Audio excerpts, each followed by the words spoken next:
Welcome to From the Den podcast, providing Bears and NFL fans alike with compelling news, discussion, and debate. I'm your co-host Benjamin, joined alongside my dear friend and co-host Oren. Hey Benjamin, let's get right into it. As always, kickoff starts now. So after you were released by New England, you went to your the team closest to your hometown in Tampa Bay. Did you grow up liking the Buccaneers, and did that influence your decision to sign with them?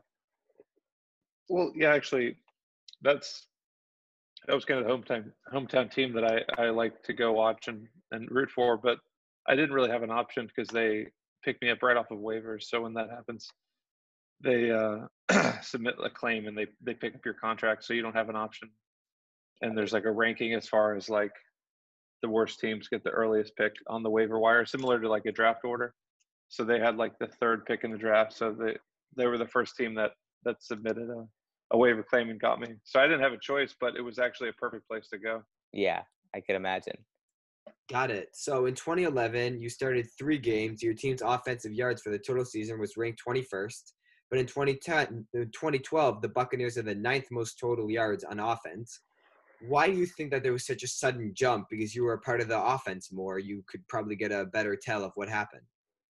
Yeah, so I played, I want to say like 10 or 11 games my rookie year, and I didn't play as many that second year. But the second year was post-lockout. There were a lot of young guys on the team, and we didn't have an off-season together, similar to this year. So I think a combination of having a young team and not having an off-season to get together and work on things kind of led to just a poor year, and we ended up 4-12. And the next year we had a new coaching staff come in, and it's kind of when a new coaching staff comes in, it's a completely different situation. And so I think those years in Tampa for everyone were kind of there was a lot of potential, and there could have been a lot more success.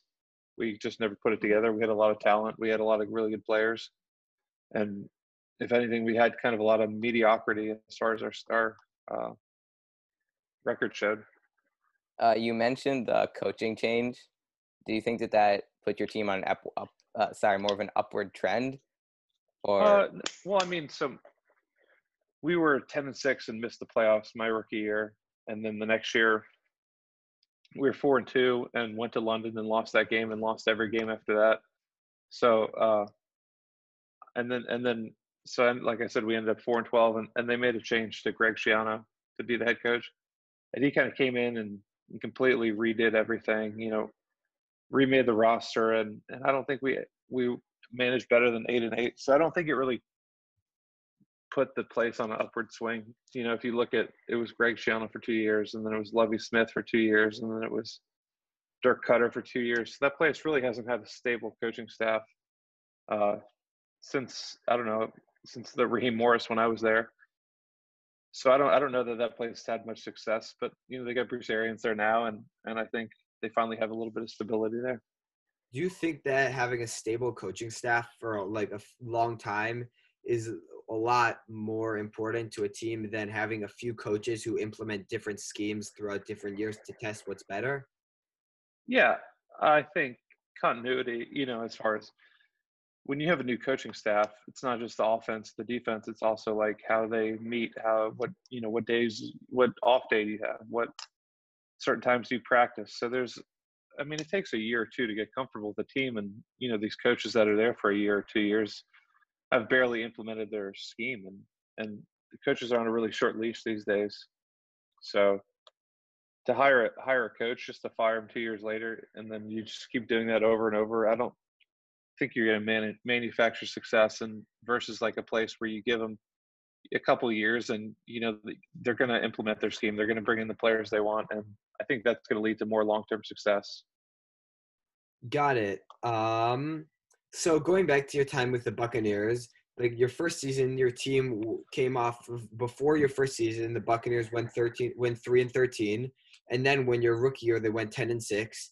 You guys didn't make the playoffs. The next year, you only won 4 games. Why do you think that there was such a decline from those 2 seasons?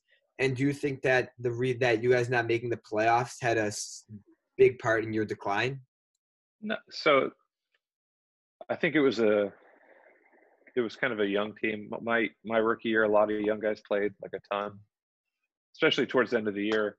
Guys from other teams, guys that had. So they were kind of building. It was a youthful team, and like I said, we had a lockout in between my rookie year and the next year. So it was like an off season similar to this, where no one's together as a team. They don't know when the season's going to start, if there's going to be a season.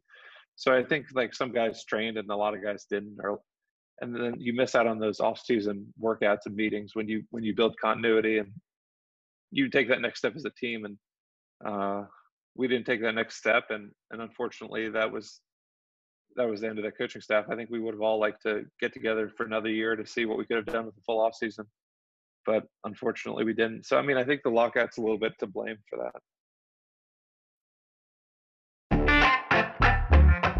If you enjoyed this episode of From the Den, please remember to subscribe, comment, and like this video. Or, if you're a Packers fan, remember to dislike and leave a nasty comment. Click the links on the screen to access additional content.